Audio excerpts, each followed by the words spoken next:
Welcome everyone, this is मन्नत official YouTube channel. CCS rules की class कराने वाले हैं। एमसीआरई के लिए हेल्पफुल रहेगी। नीट चंडीगढ़, आईआईटी, एनआईटी और कोई ऐसा एग्जामिनेशन जहां पर सीसीएस रूल्स और सर्विस रेगुलेशन से संबंधित सवाल आपके पेपर में पूछे जाते हैं, चाहे थ्योरेटिकल सेक्शन हो या एमसीक्यू पोर्शन। आपको क्वेश्चन सीसीएस रूल से डेफिनेटली इस क्लासों के अंदर से देखने को मिल जाते हैं। तो बेसिकली एमसीआरई का एग्जाम है जो आने वाले टाइम में आपको देखने को मिलेगा, और निटर एएसओ का पेपर है जो आने वाले टाइम में आपको देखने को मिल जाएगा। तो क्लास वन में हमने आपको इसके अंदर पढ़ाया, जो पार्ट वन था इसमें हमने आपको डेपुटेशन और फॉरेन सर्विस के बारे में बताया। और डेपुटेशन एंड फॉरेन सर्विस की बात हम किसकी करते हैं? सेंट्रल गवर्नमेंट एम्प्लॉयज की। तो पूरी की पूरी जो इन्फॉर्मेशन है वो पार्ट वन के अंदर आप देख सकते हो, अगर आपने क्लास वन नहीं देखी है इसकी, डेपुटेशन एंड फॉरेन सर्विस की। तो हम ये कंटिन्यू करेंगे, पार्ट टू होगा इसका ये। तो पार्ट टू के अंदर देखते हैं क्या है।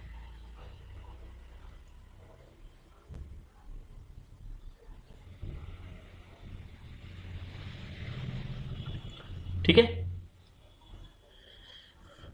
तो ये होने वाला है हमारा आज पार्ट टू। पार्ट टू में क्या है वैसे आपको पता होगा, शायद हमने डिस्कस किया हो, लेकिन क्या है आपको एक बता देते हैं। जो फॉरेन सर्विस होती है, फॉरेन सर्विस, ठीक है, तो फॉरेन सर्विस को डिफाइन कैसे किया जाता है? फॉरेन सर्विस में जो आपको पे मिलती है ना, वो पे कौन देता है? पे, जो पे आपको मिलती है वो सैंक्शन होती है, कहां से पे होती है? Any other source, any other source. कौन सा अदर सोर्स? तो यहां पे लिख देंगे हम other than consolidated fund of India. तो कॉन्सोलिडेटेड फंड ऑफ इंडिया के अलावा पे है जो दी जाती है फॉरेन सर्विस के अंदर, और ये आपको बताता है फंडामेंटल रूल नंबर 9 के अंदर, सेवंथ डेफिनेशन है फंडामेंटल रूल के अंदर। तो इस पॉइंट को आप बिल्कुल याद रखेंगे, ठीक है। फंडामेंटल रूल नंबर 9 के 7 में आपका डिस्कशन है किसके बारे में? ये आपका फॉरेन सर्विस के बारे में, फंडामेंटल रूल्स में, ठीक है। चलो,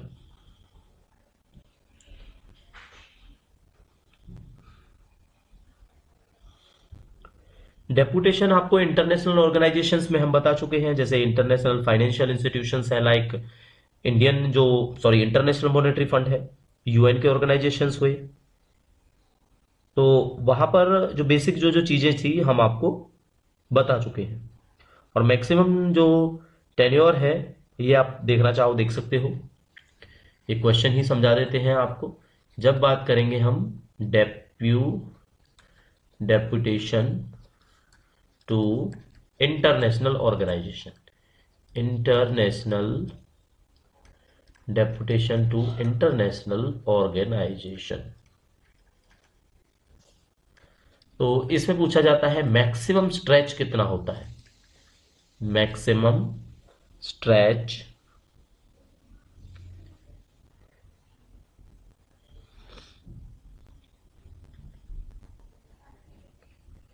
वैसे हमने बताया हुआ है ज्वाइंट सेक्रेटरी लेवल तक की बात, मिनिमम उसके लेवल तक की बात होती है, बट मैक्सिमम जो स्ट्रेच है वो इसके अंदर 5 साल होता है। कितना होता है? 5 साल होता है, ठीक है।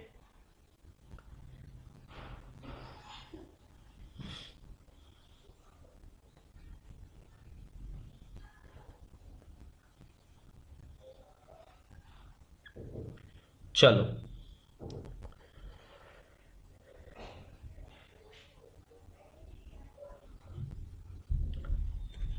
डेपुटेशन का एक सवाल और पूछा जाता है। हमने आपको बताया था बिलो पे लेवल 14, तो पे लेवल 14 से अबव अगर कोई डेपुटेशन पे अप्लाई करना चाहे तो क्या कर सकता है? पे लेवल 14 से अबव डेपुटेशन। तो देखो, अगर आपने पिछली क्लास देखी होगी आपको पता होगा, हमने बताया था बिलो लेवल 14, तो ये अबव की बात कर रहे हैं ना, तो इसमें सीधा आंसर होगा नहीं। कोई आपसे पूछना चाह रहा है कि क्या कोई ऐसा केस है जो एप्लीकेबल हो सकता है पे लेवल 14 से ऊपर? तो आपने सीधा जवाब दे देना है नहीं। उनका जो डेपुटेशन है वो पुरानी जो गाइडलाइंस है उसके हिसाब से चलेगा, इससे अबव डेपुटेशन पॉसिबल नहीं होता है। ठीक है, चलो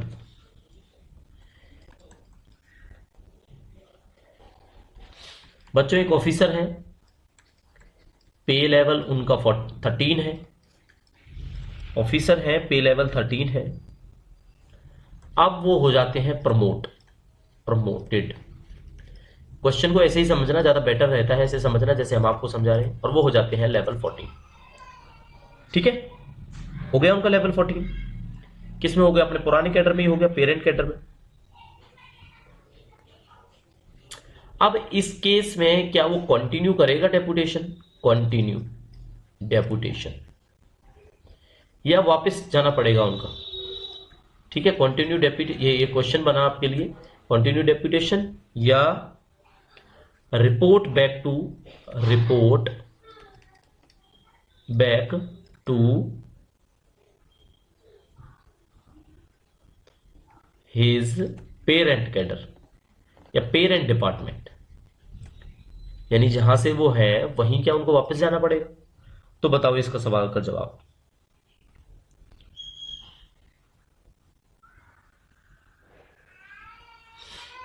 तो बच्चों इसका आंसर होता है कि उनको अलाउ किया जा सकता है, may allowed to complete there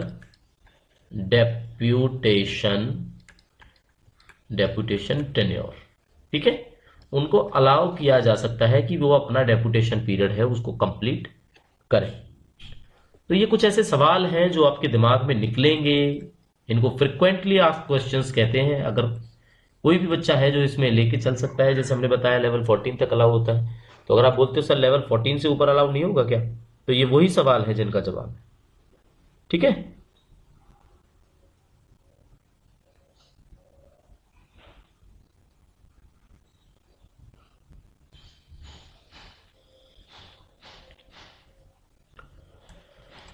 DOPT की गाइडलाइंस हैं 2024 की, जो गाइडलाइंस हैं डीओपीटी के, इसके अकॉर्डिंग किसी को डेपुटेशन कितने साल तक अलाउ किया जा सकता है? According to this deputation tenure बताना है आपने, पीरियड बताना है।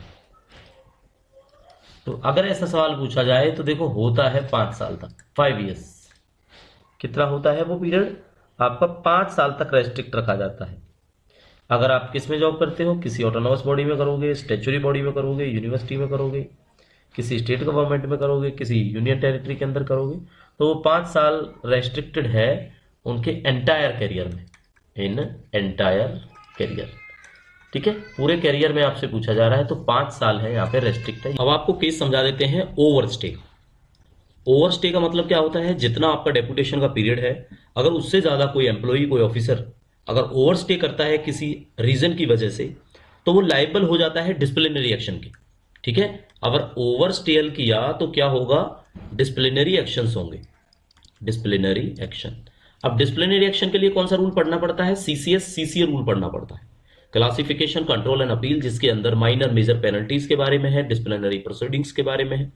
ऐसा ही डिसिप्लिनरी एक्शन आपको देखने को मिलेगा अगर without any reason, without any extension कोई भी ऑफिसर ओवरस्टे करता है डेपुटेशन या फॉरेन सर्विस में, तो डिसिप्लिनरी एक्शन का प्रोविजन है।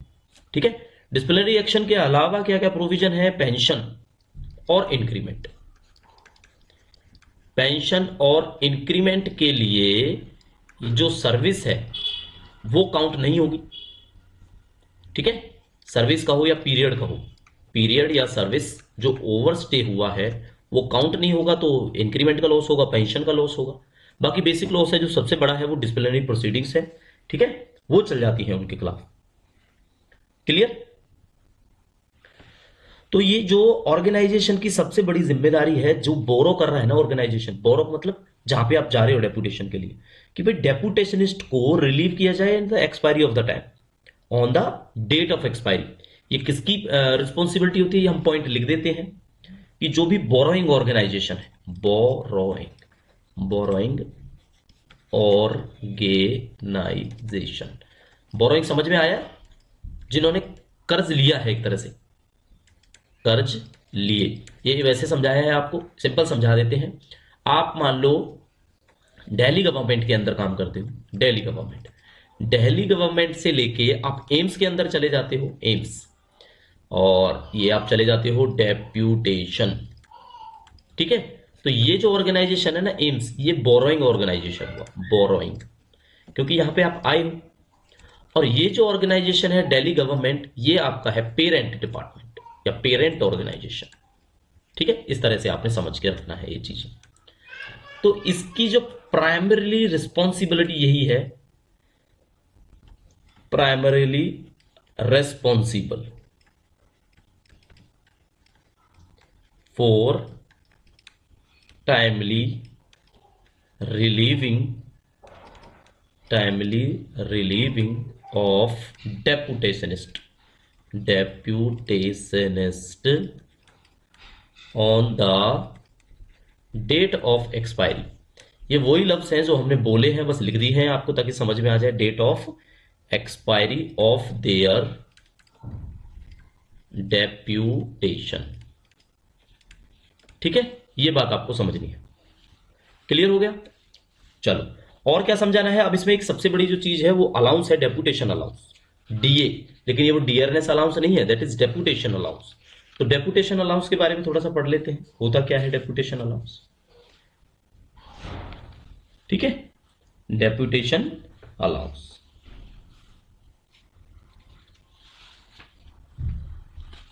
तो देखो डेप्यूटेशन अलाउंस का प्रोविजन भी वही है जो 1/1/2024 से, जब आपका डीए रिवाइज हुआ 50% से ज्यादा हुआ तो 25% वो भी बढ़ गया था। तो हम रेट बताएंगे आपको, उसके बाद आप 25% जोड़ोगे तो आपको डेप्यूटेशन अलाउंस के बारे में पता लग जाएगा, ठीक है। डेप्यूटेशन अलाउंस, ये आप इस तरह से याद रखो इसको। डेप्यूटेशन अलाउंस भी कहते हैं या डेप्यूटेशन ड्यूटी, डेप्यूटेशन भी ड्यूटी है ना, तो ब्रैकेट में आप ड्यूटी भी लिख सकते हो, डेप्यूटेशन ड्यूटी अलाउंस। चलो कुछ फैक्ट हैं वो समझेंगे इसके बारे में। तो सबसे पहली बात तो ये आता है स्पेशल पे के अंदर, स्पेशल पे, ठीक है। फंडामेंटल रूल के 9 में डेफिनेशंस में जिक्र है, तो 25 नंबर पे जो डेफिनेशन है वो डेप्यूटेशन अलाउंस की, ठीक है। ये फंडामेंटल रूल के अंदर है। क्लियर हो गया आपको डेप्यूटेशन का? पीरियड ऑफ डेप्यूटेशन कितना होता है हम आपको बता चुके हैं, वैसे दोबारा से लिख देते हैं। पीरियड ऑफ डेप्यूटेशन, पीरियड देखो डेप्यूटेशन का क्या होता है। तो डेप्यूटेशन का जो पीरियड है ये फॉरेन सर्विस का है, वो आरआर के हिसाब से होता है, ठीक है। आरआर के हिसाब से होता है। अगर कोई टेन्योर की रेगुलेशन नहीं है, यहां लिख देते हैं नो टेन्योर रेगुलेशन। अगर नो टेन्योर रेगुलेशन में ऑप्शन में पूछा जाए तो आपने 5 साल बोलना है, ठीक है। और अगर टेन्योर रेगुलेशन है, टेन्योर रेगुलेशन, यहां पे इफ जोड़ देते हैं, इफ टेन्योर रेगुलेशन, तो जो भी आपके रिक्रूटमेंट रूल्स हैं, रिक्रूटमेंट रूल्स उसके अकॉर्डिंगली रहेगा। जो भी आपके आरआर हैं, रिक्रूटमेंट रूल हैं, उसके हिसाब से फिर ये होता है, ठीक है। चलो वैसे 7 साल तक हमने बताया था पूरे टेन्योर के अंदर, पूरे सर्विस पीरियड के अंदर होता है आपका ये, ठीक है। चलो एक्सटेंशन का आपको पता ही है। विदाउट अगर एक्सटेंशन आप रुकते हो तो डिसिप्लिनरी प्रोसीडिंग्स का प्रावधान है, ओवरस्टेल बोल देते हैं हम उसको। ये हम आपको अभी पॉइंट में बता चुके हैं ओवरस्टेल के बारे में, ठीक है।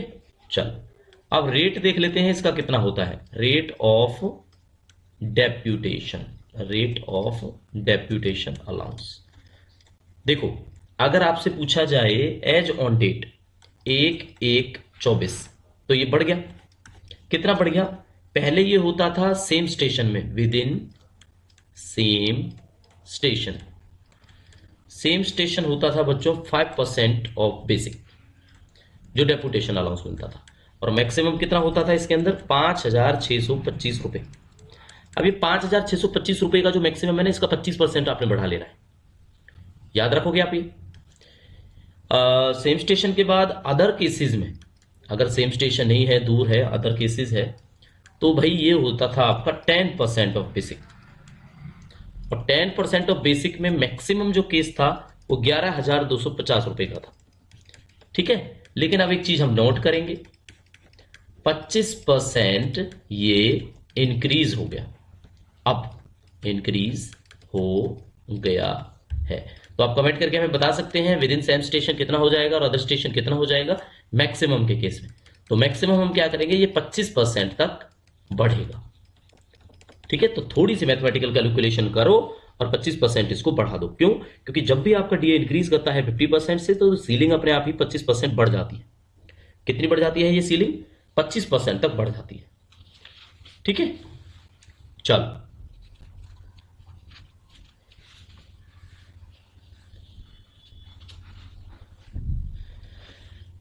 अच्छा, क्या कोई डेपुटेशन के पीरियड से पहले भी आ सकता है अपने पेरेंट डिपार्टमेंट? तो बिल्कुल आ सकता है। इसको हम बोलते हैं premature reversion, premature reversion of deputationist, deputationist. ठीक है, ये क्या होता है? ये होता है कि टेन्योर पूरा होने से पहले ही उनको बुला लिया जाए। तो कोई एडवांस में नोटिस मिल जाए at least 3 month, at least 3 months notice to lending department, lending in ministry या डिपार्टमेंट। ठीक है, तो क्या होगा, एम्प्लॉय को क्या कर दिया जाएगा, रिवर्ट बैक कर दिया जाएगा, रिवर्टेड बैक।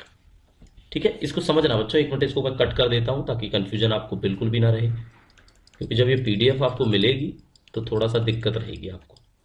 चलो इसको क्या लिख देते हैं, इसको लिख देते हैं रिवर्टेड बैक।